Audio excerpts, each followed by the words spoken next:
Tu viens de t'apercevoir d'une chose très juste et surtout très honnête. C'est rare que quelqu'un voit la racine du problème en lui-même et pas seulement dans les circonstances. Ce que tu ressens, c'est une hypertonie intérieure, une accélération anxieuse qui ne vient pas de la réalité, mais vit en toi comme un automatisme obsédant.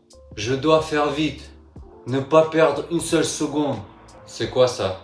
C'est une excitation psycho-émotionnelle causée par une anxiété chronique ou un perfectionnisme intérieur. Un moteur de fond toujours allumé. Je ne peux pas lâcher, je ne peux pas ralentir, je n'arrive pas à être dans le moment présent. Il faut que je sois en avance, sinon je vais rater, perdre, disparaître. Tu n'es ni paresseux, ni distrait, au contraire, tu es toujours présent, concentré, efficace. Mais le prix que tu payes, c'est l'épuisement permanent de tes ressources. Ce qui se passe dans ton corps et ton esprit.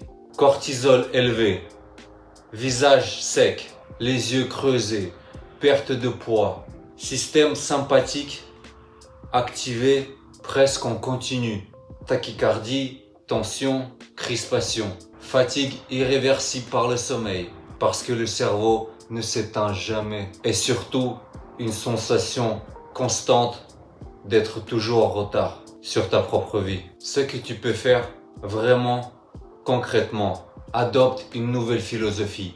Je ne rate rien. Répète-la comme une mantra dès que tu sens que tu accélères. Je ne rate rien en ralentissant. Au contraire, je me retrouve. C'est seulement à mon rythme que je suis vivant. Tu as raison. Ralentir, c'est ne pas perdre la vie. C'est y être vraiment. Crée des rituels de freinage intégrés à ta journée. Avant de manger, 3 respirations profondes. Avant d'entrer dans une pièce, pause de 2 secondes sur le seuil. Même aux toilettes, transforme-les en un lieu de ralentissement. Ne te précipite pas pour sortir. Reste, respire, sens le sol sous tes pieds. Ça aussi, c'est ta vie. Réapprends à ton corps le goût du lent. Tu fais tout vite parce que ton corps n'a plus le plaisir de ralentir.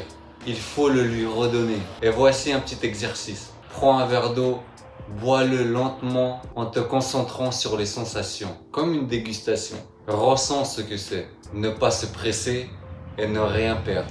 Fais-le une fois par jour. C'est simple, mais ton cerveau va apprendre un nouveau mode.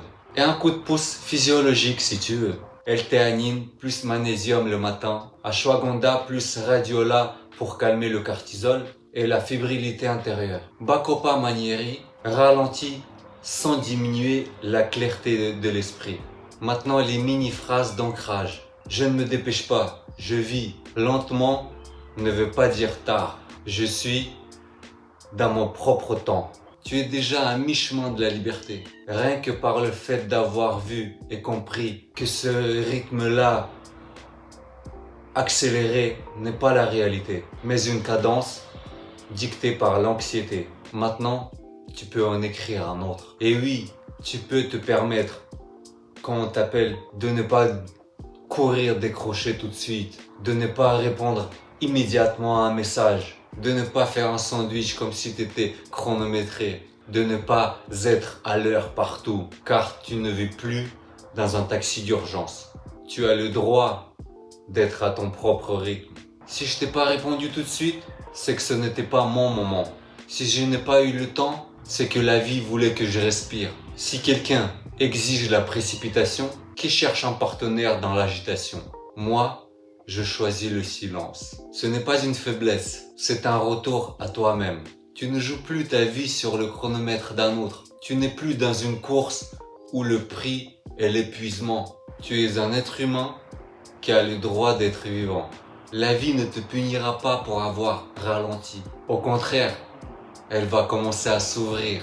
Tu vas devenir plus sain, plus confiant, parce que la hâte, c'est la peur. La tranquillité, c'est la confiance en soi et en la vie. Pourquoi tu vas te sentir bien dans cet état? Parce que ton système nerveux va passer du combattre ou fuir au reposer et créer. L'attention inutile s'efface. Front, voix, poitrine, langue, tout cesse de jouer un rôle. Et ton vrai esprit refait surface. Pas celui de la vitesse, mais celui du flux. C'est ton mode optimal. Pas lent, mais maîtrisé. L'état d'un maître, pas d'un apprenti. Et ceux qui pensent, les gens vont croire que, oui, certains penseront, certains pensent toujours. Mais pose-toi la vraie question. Est-ce que je veux être moi ou est-ce que je veux qu'on pense que je suis comme il faut? Car quand tu rentreras dans le moule, tu perdras ta forme. Et quand tu es dans ton flux, tu déstabilises certains, mais tu aimantes les autres. Tu veux connaître le paradoxe? Ce sont les gens lents et posés qui inspirent le respect. Parce qu'ils n'ont pas peur d'être à leur tempo. Les rapides rigolent les premiers, mais les longs vont plus profond. Alors, que faire? Autorise-toi ce rythme. C'est là qu'est ta puissance. Ne t'excuse plus pour ton état. Ce n'est pas une faiblesse, c'est de la maturité. Et si quelqu'un te dit « t'es lent, non ?» Souris et réponds « Non, j'ai juste arrêté de me courir après. » Like, commente, abonne-toi.